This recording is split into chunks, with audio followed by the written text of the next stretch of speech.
আসসালামু আলাইকুম রহমতুল্লাহ বরকাত।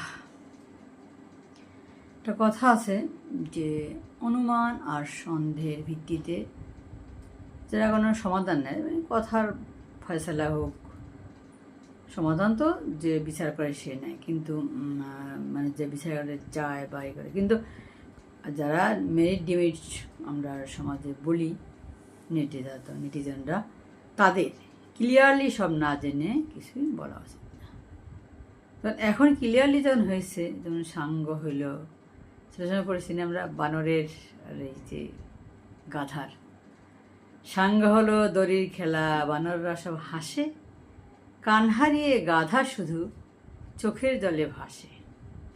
এখন যেহেতু সাঙ্গ হয়ে গেছে এবং ফিনিশিং মার্কেও আমরা এসে গেছি, রিসেন্ট যে ঘটনা সেটা কথা বলতেছি। তো এখানে গাধা কি শুধু একজনই? আমি ছোটো সময় দেখেছি, আমি ক্লাস 7-এ পড়ি, তখন আমি বরিশাল শহরে দেখলাম যে একটা রিক্সাওয়ালার সাথে একজন ভদ্রলোকের সাথে বাঁচছে, মানে হয়তো বা বেতনরা যে ভাড়া নিয়া, ওরা তো অনেক সময় তো মানে ভাড়া 3 গুণ চেয়ে বসে, যেমন লোক যারা তো বুঝে, যারা বাটপার, যাক। কিন্তু দেখলাম যে সমস্ত রিক্সাওয়ালা এক হয়ে গেল। আমরা জানি জেলের শত্রু জেলে, রিক্সাওয়ালা শত্রু রিক্সাওয়ালা, লেবারের শত্রু লেবার। কিন্তু যখন কোনো এডুকেটেড পার্সন বা কোনো একজন ভদ্রলোকের সাথে বসে পরে, তখন কিন্তু তারা সবাই জোট হয়ে যায়।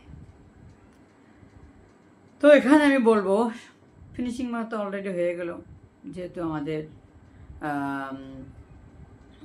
অলরেডি একটা ডিসাইড হয়ে গেল, তাকে দল থেকে বহিষ্কার করে দিল।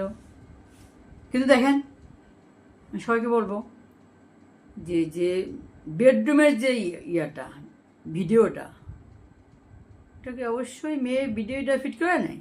হ্যাঁ, অবশ্যই মেয়ে ফিট করেছে। ওকে দিয়ে, মানে ওর সাথে আরও লোক আছে, ও যে একা তা না, ওকে দিয়ে করাইছে।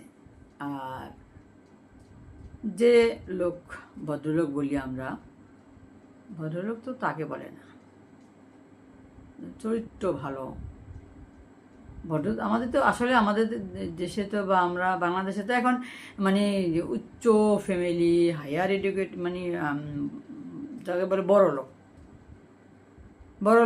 ভদ্র লোক, আমরা তো